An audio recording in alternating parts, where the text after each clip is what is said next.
Good evening. Welcome to the Sawalha-Adderleys. Good evening. Hope you're well. Welcome to this update on Donald Trump's incredibly odd meeting with Zelensky in the Oval Office.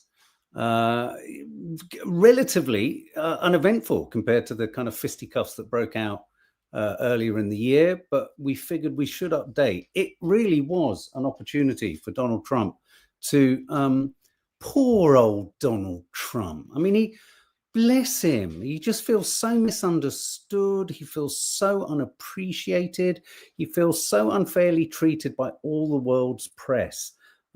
So, you know, the big question of the day really this morning, before we get into the nitty gritty of whether a peace deal or a ceasefire or what the difference between the two are, could be negotiated with all of Europeans' leaders in tow, is that we were all talking earlier this morning, weren't we? What will Zelensky wear? And it might sound like a really, you did say suit this morning, Mitri, but it might sound like a sort of facile, sort of, you know, not very deep kind of topic. But actually, baked into whatever he turned up in, Zelensky, I think you could tell how things were potentially going to move along. And I think it was quite telling. I've got footage here, screen recorded, as he arrived. Let's check out. Reese says that for me, the main highlight for me was Zelensky getting his mini lick back on the route. Well, we'll get there. Yeah, he does kick back, doesn't he? He kicks back on the reporter with a clever little retort. But this was his arrival. This is what he arrived in. Donald Trump's like, all right, Zelensky. Well, that's amazing. Look at you. You got a suit on. You just haven't got a tie. Gather here today. And Russia continues to attack civilians, this time in Kharkiv, killing many. Is there a just offer for peace on the table? So there he is, wearing a black suit with no tie. And you're absolutely right, Reese. One of the questioners, or one of the journalists who challenged or asked a question of Zelensky, was the very same journalist that challenged him on his attire last time. And Zelensky's kickback was great, wasn't it? He said, yes, I've gone to the, essentially he said, yes, I've gone to the effort of putting on a suit of sorts, but you're wearing the same suit. I thought it was brilliant. Even Donald Trump had to laugh. He had to laugh. It was a funny moment, and we have to all kind of high five Zelensky for managing to pull a gag out of the hat. It was a curious meeting. It was, you know, it contrasted with the last insofar as it was incredibly agreeable. Trump, I thought, was surprisingly. Hi, Michelle.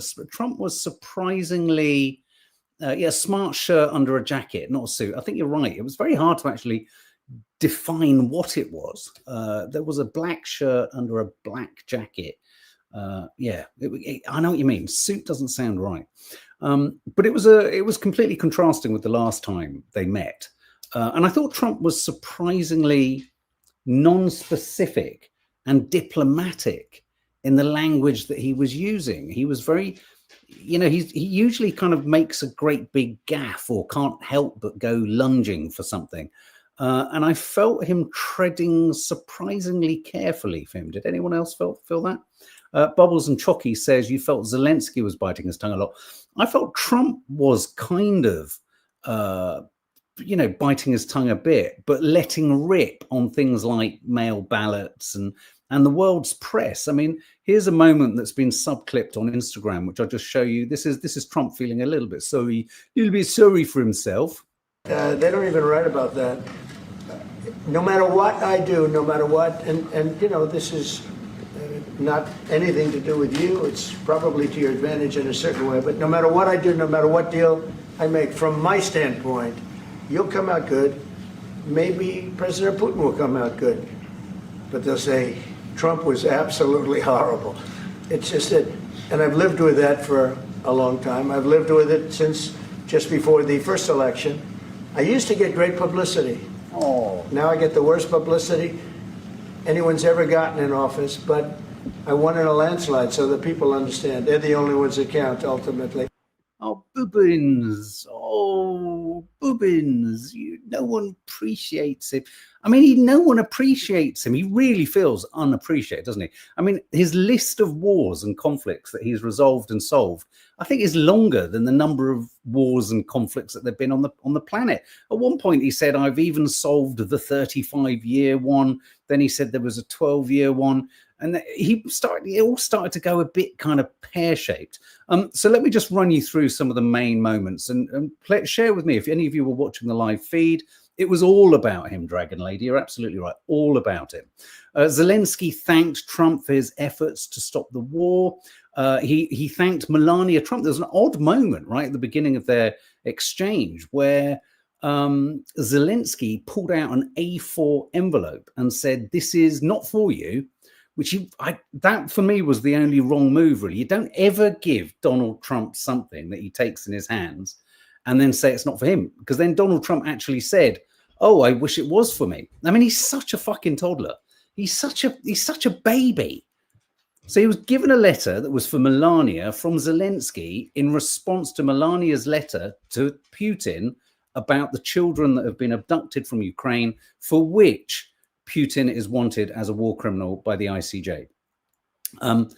But Trump made more of the fact that, and then Trump talked about, hang on, let's just pause for a minute.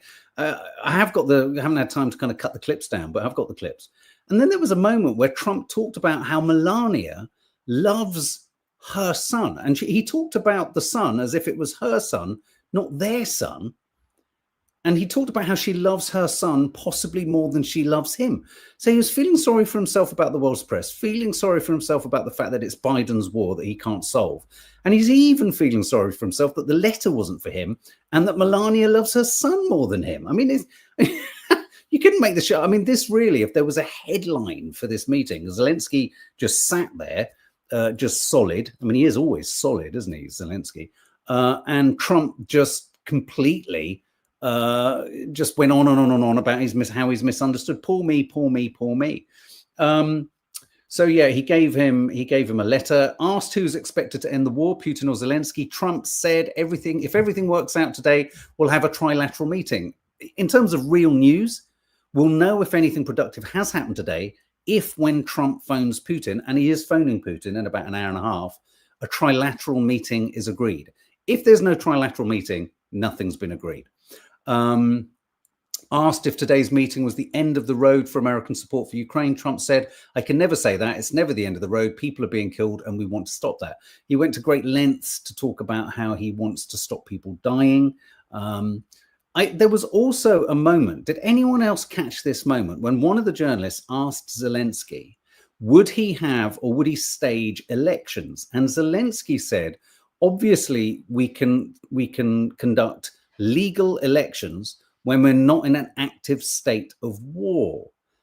Trump got a little bit excited there, and I don't know if anyone else picked up on this, bearing in mind the idea or the worry or the fear that Trump is trying to, if you like, foment unrest and a civil war-esque aspect in America so that he could potentially, remove the need for elections if he can justify that there's a kind of civil unrest. He got quite kind of excited by this. There was a moment where he kind of got excited and sort of went, "Oh, did you hear that bit there?" And It was quite funny. It was quite interesting. YouTube says Putin is not going to budge on the Donbass. Today will be about everyone convincing Zelensky to give up the Donbass. Maybe have to change UA constitution first to do it.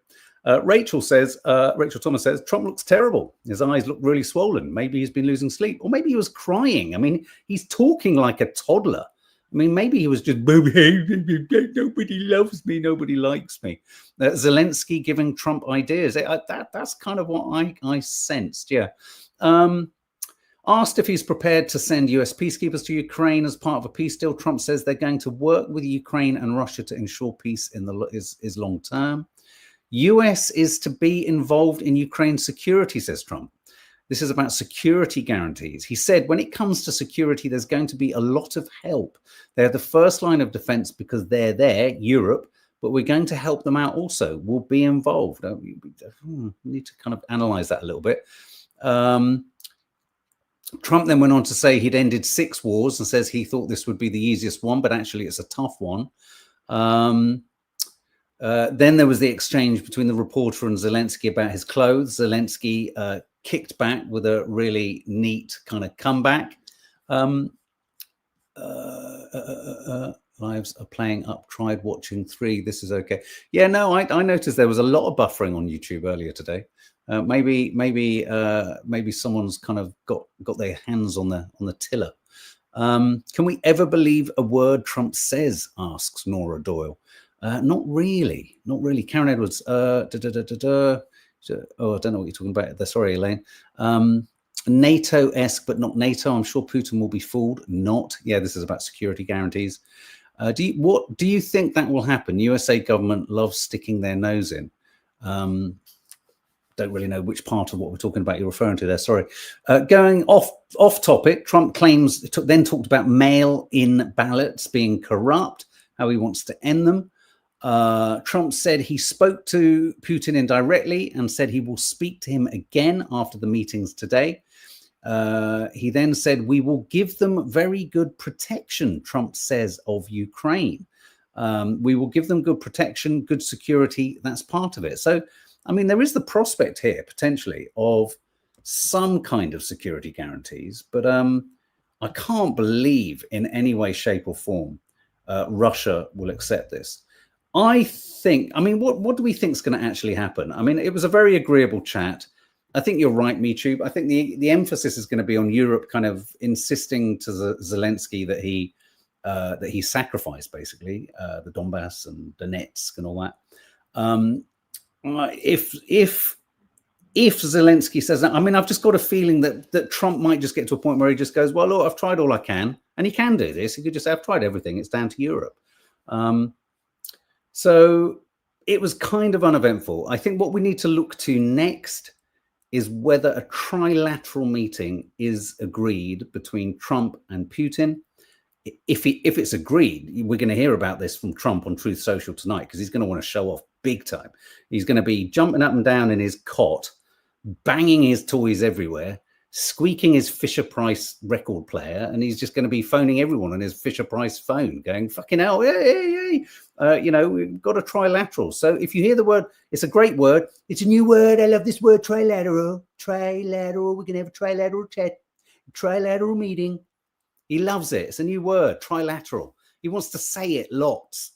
And so if we have a trilateral meeting, he'll be fucking banging on about it like a nut job. So that will be the news later tonight. But I just wanted to go live just to share with you. Fortunately for Zelensky, there was no big punch up. He was incredibly measured, Zelensky. He wasn't provoked. I was watching closely. JD Vance just sat on the sofa like this, wasn't he? JD Vance, he's just like frightening. And as Reese Roberts says, Putin always moves to the beat of his own drum. So let's wait and see what happens next, eh? So there you go. There's your update. I'm sure we'll be talking about some other aspect of it in the morning on Coffee Moaning at 8 o'clock tonight. Join us in the members area. We will be live with the No Name Sunday show on a Monday. Let's hope YouTube can cope, because I've noticed a lot of issues with lives. And we'll see you there. Nadia's going to be cooking a couple of dishes. I've got a couple of things we could chat about in a corner. And we're not going to be doing politics. So if you're a member, come on over. We'll see you there shortly, 45 minutes. All right, guys, stay safe. See you later.